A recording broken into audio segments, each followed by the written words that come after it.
I started a clothing brand when I was 17, 18 years old. I hit a fork in the road. My mind with the business product that was taking off was transfer work. They enabled us to drop the MOQ on like everything we were doing. You know, I've only got one pot of money. That's where the game changes. See, this is what I mean. You guys are moving fast with this development. It will be a smoother print, 100%. My name is Darren. I am director, owner of Squeeze Orange Print Shop.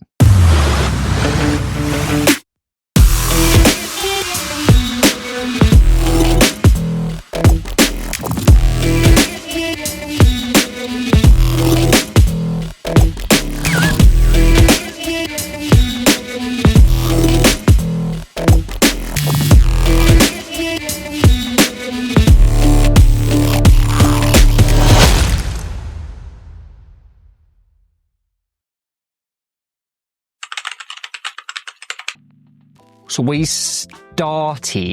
I started a clothing brand called ATW Clothing back when I was 17, 18 years old. I suppose for like time context, I'm like 33 now. So a few years back. Yeah, feels like a lifetime ago.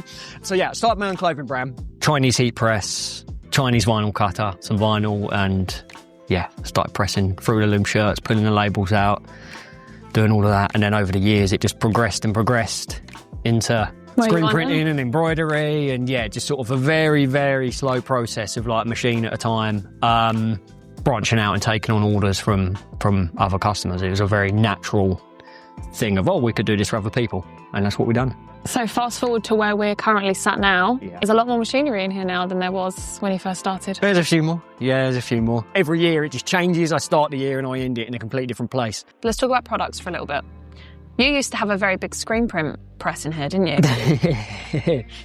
Yeah, it's opened up a bit, didn't it? Well, yeah, just replaced one thing for another, yeah. Do you still have it? Yeah. Do you still screen print? Yeah, 50-50 now, so. When did you make the decision to remove the screen carousel and replace it with more heat presses and more embroidery machines? I hit a fork in the road in my mind with the business of, how do I grow and what do I grow? You know, I've only got one pot of money. Product that was taking off was transfer work.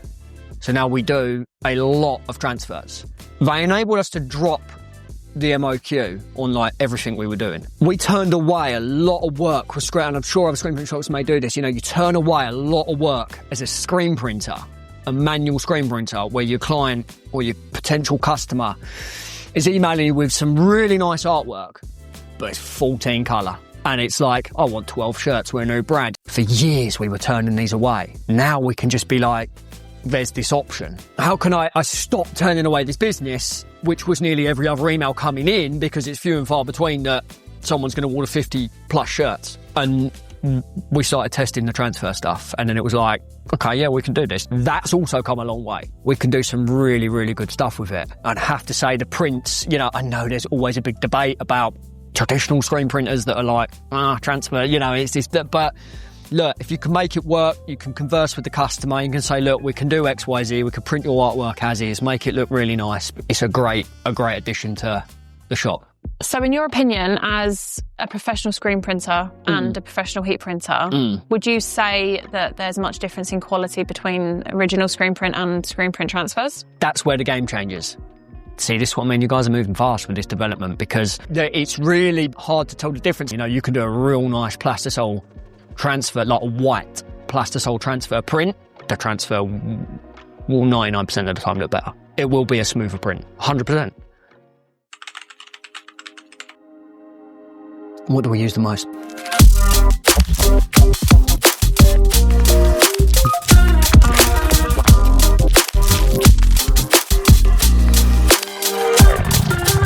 So you've got Ultra Colour and Ultra Colour Max. We vary when we use them. Prefer the hot pills, obviously. They speed up the job. We like the Ultra Colour and they print really nice on dark shirts.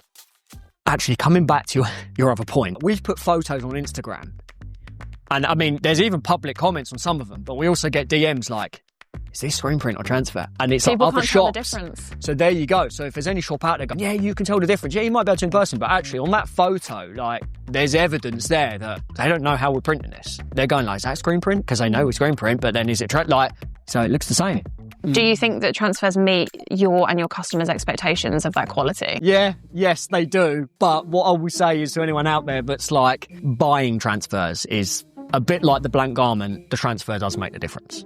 I've tested a few. Some measure up, some don't. You just got to do your research, yeah. And which ones are you currently using?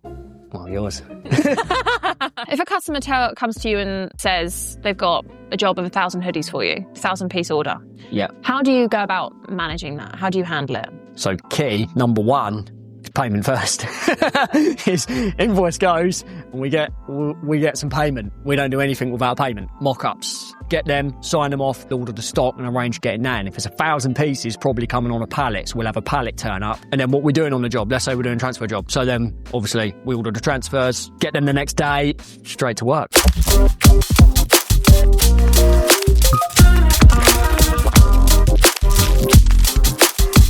What advice would you give anyone looking into getting into this industry? This wasn't an overnight success. I've been doing this for years already. Prioritise quality, prioritise content, prioritise customer service, saying yes to the opportunities as they come up.